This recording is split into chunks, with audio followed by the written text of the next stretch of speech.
Marriage is a covenant and not a contract.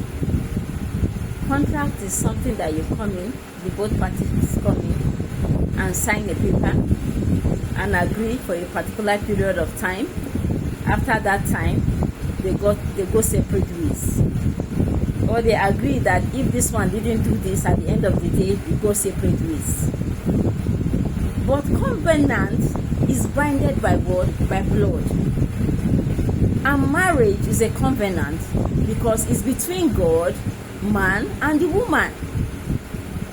Covenant is deeper than a contract because God is involved.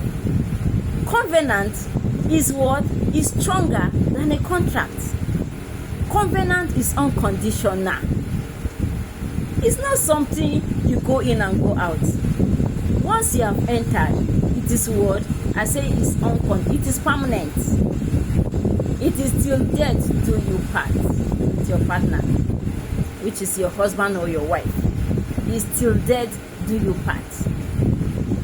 You cannot go into a covenant, which is marriage, and say you are no longer doing it after a period of time.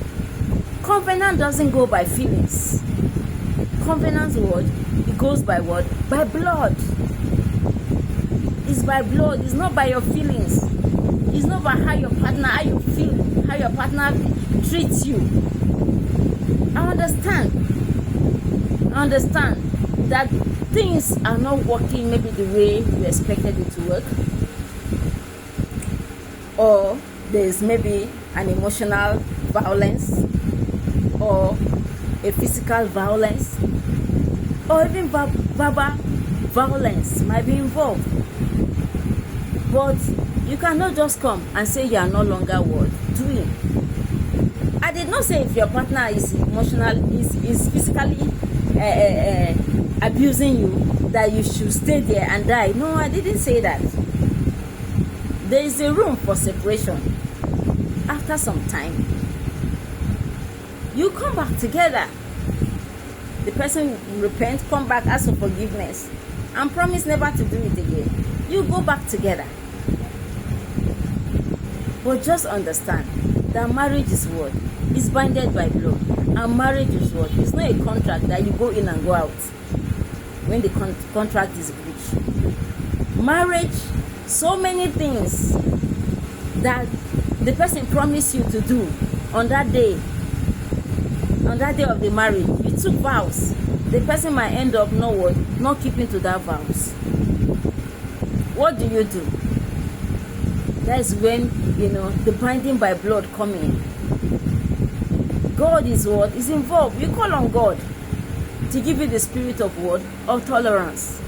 You call on God to give you what? The spirit of what? The spirit of endurance. You call on God to give you the spirit of understanding, that you understand your husband or that you understand your wife. You work on yourself first. You are the first person. You work on yourself first.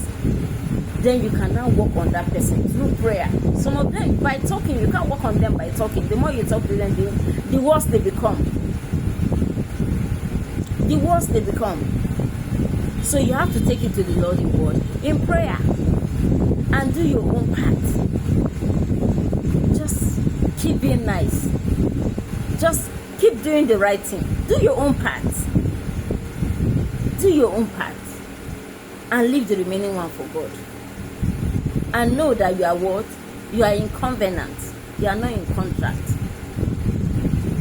Some people even what? Even defile their marriages. Some people even what? Have prepared papers that I'm no longer doing. Let's divorce. But covenant is not a contract. You cannot divorce. You have to be there.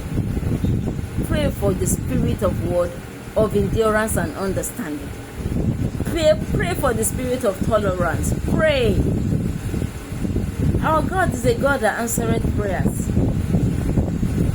I understand. You will say this woman don't understand. She does not even know what she's saying. Some of you might even say things.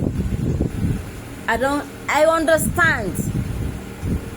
I understand. But because God is involved, we cannot take the decision on our own. let God take the decision.